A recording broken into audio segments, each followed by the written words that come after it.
This should be good, right? It's just a summary of Mexican history, dude. It doesn't matter. Let's watch this. I feel it's gonna be good. I don't think. Listen, I don't think a Mexican crisis is inevitable, but I could see what's Existed gonna is happen. inevitable.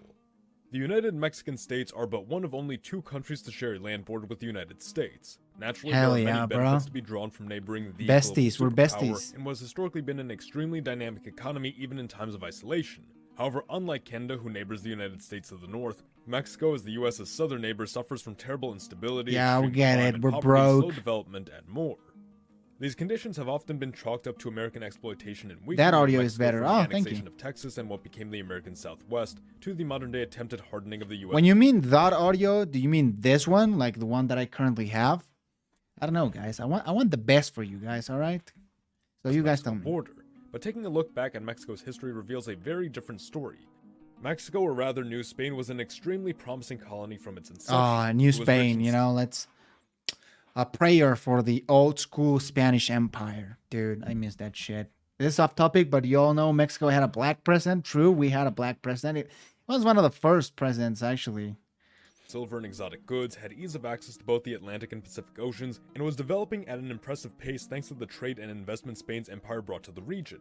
But Spain also took measures to restrict various aspects of Mexican life and policy so as to preserve stability within the massive. Yeah, no, it was super messed up. Like for example, the Spanish colonies couldn't trade with each other. So the viceroyalty of Peru couldn't trade with the viceroyalty of New Spain, and so on and so forth.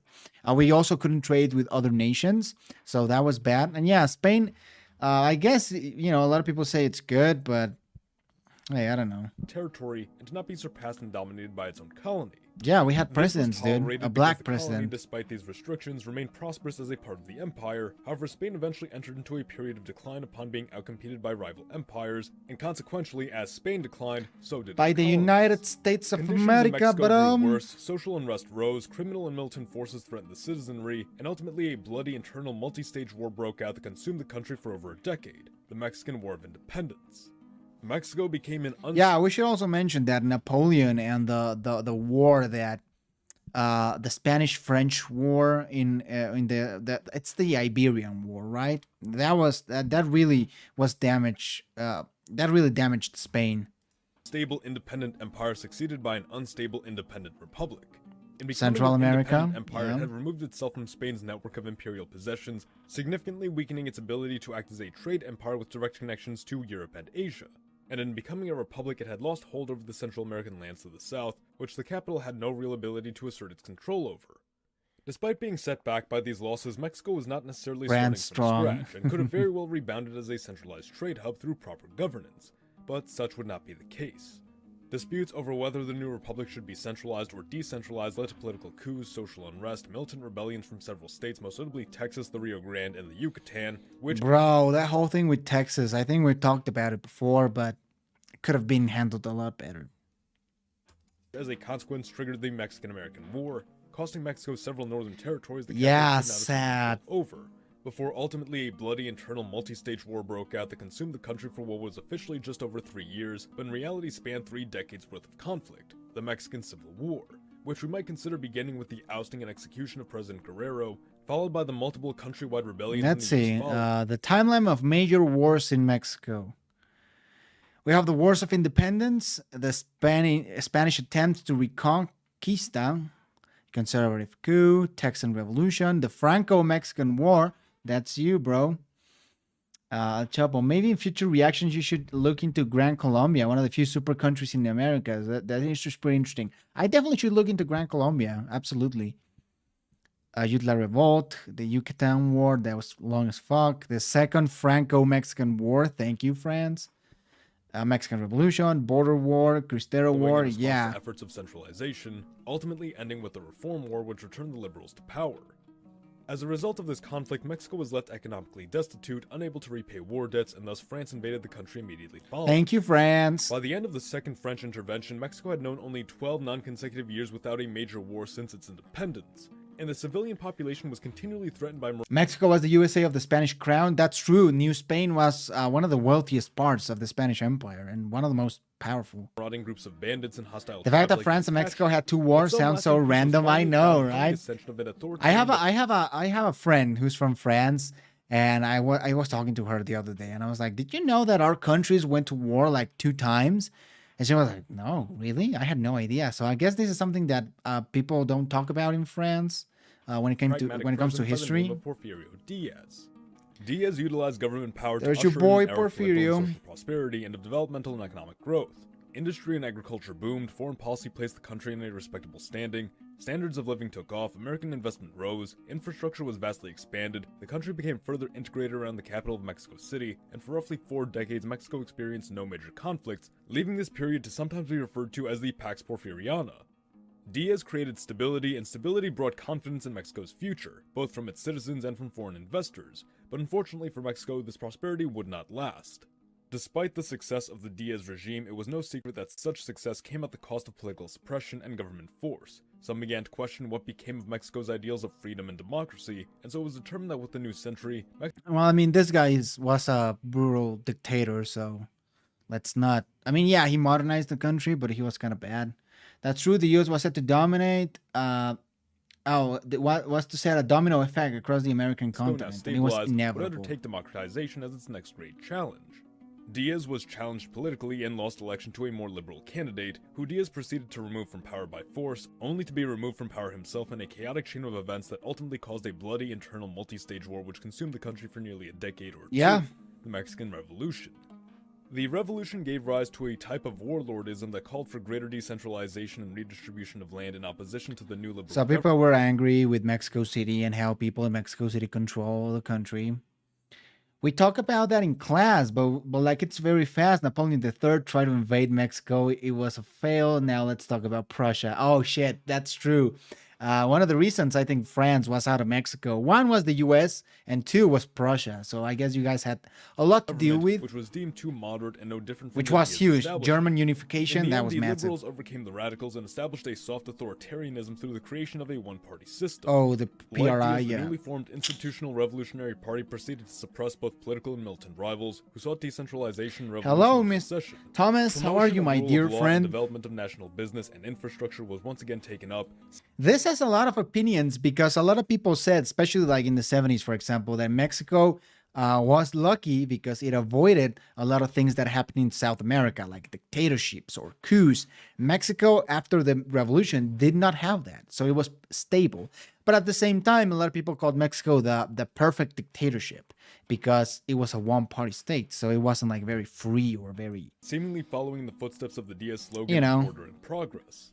For just over 70 years, the PRI would dominate Mexican politics, and as a result, the economy boomed, crime was suppressed, the population rose dramatically, and domestic institutions were fostered and made more closely integrated. I just watched a documentary on how Mexico nationalized the banking industry, and that was a fucking terrible policy. decision. Mexico City's control over surrounding lands was vastly expanded, giving greater strength to the central government and tying the various states of the country closer Yeah. together. All the while, a closer friendship was built with the United States for the mutual benefit of both parties. That's good. However, I the like public's that. perception of Mexico's democratic institutions began to fracture, and the face of authoritarianism became more clear to the common citizen, who now questioned what the purpose of the revolution was if all it had done was replace the dictatorship of Diaz with a new dictatorship. Opposition rose against the PRI and perfect responded by increasing dictatorship. its oppressive actions and adopting more underhanded means of retaining power, including the use of I'm surprised Mexico didn't turn into communism. I think it was close a few times, but yeah, no modern communism for collaboration us. with criminal groups. And so civil unrest rose, divides emerged between the previously Which I think it's good because, I mean, what do you think would happen if Mexico turned into communism?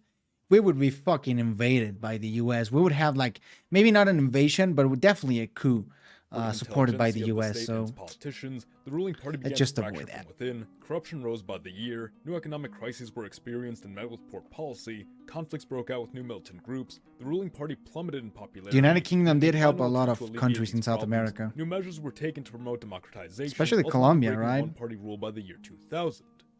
Since then, Mexico has faced a decline in national industry, rising instability, massive emigration to the United States by legal and illegal means, and the explosion of widespread criminal activity across the country, most notably but not exclusively in the form of the cartels, who have locked Mexico in a state of perpetual war that has terrorized citizens and consumed the country for roughly 2 decades. That's fucked up. Yeah, I hate that. The pattern of Mexican history is very clear. Decline, instability, brutal war, authoritarianism. Mexico would be like Cuba, low. It very well appears Yeah, but imagine a Cuba of 130 million people. It'd be fucking that the country is in insane. the late stages of instability, with a transition to brutal war not far on the horizon, if not already begun. The consequence. What's the current Mexican government like in its politics? A very left-wing populist. You can maybe compare our current president with a figure like Bernie Sanders, or I think in the UK there's Jeremy Corbyn, right? That's his name, of the very progressive guy. But at the same time, he's very populist, and a lot of people think he's not like right from the head. It's very divisive president, one of the most divisive Consequences presidents. of this are somewhat predictable as well. Loss of land could very well be expected and is nothing new to Mexico as an entity, as its capital, situated in the rugged Mexican plateau, struggles to exert its dominance over the periphery of its domain, and this has been a leading cause behind desires for decentralization since the very beginning. The states which comprise the country are plainly very different, and geographic divides have naturally given way to significant economic and cultural divides which undermine the authority of the capital. As a result of this inability to effectively govern its widely differing and divergent lands, chaos and conflict have become a staple of Mexican history. I don't know if Only this under is... the forceful authoritarian rule of Spain, Diaz, and the Institutional Revolutionary Party have peace, progress, and stability been achieved. Well, yeah, this is... This brings us to our next correct, point. but- Mexico very plainly needs extremely firm unidirectional leadership to keep itself united and powerful, whether that be in the form of an imperial monarch, a I don't think this is true. I mean, there's not, here in Mexico, there's not a huge, for example, think about Scotland or think about Quebec. There's not, or in Spain, Catalonia, right? There's not a huge, there's not any movement that calls for independence or decentralization.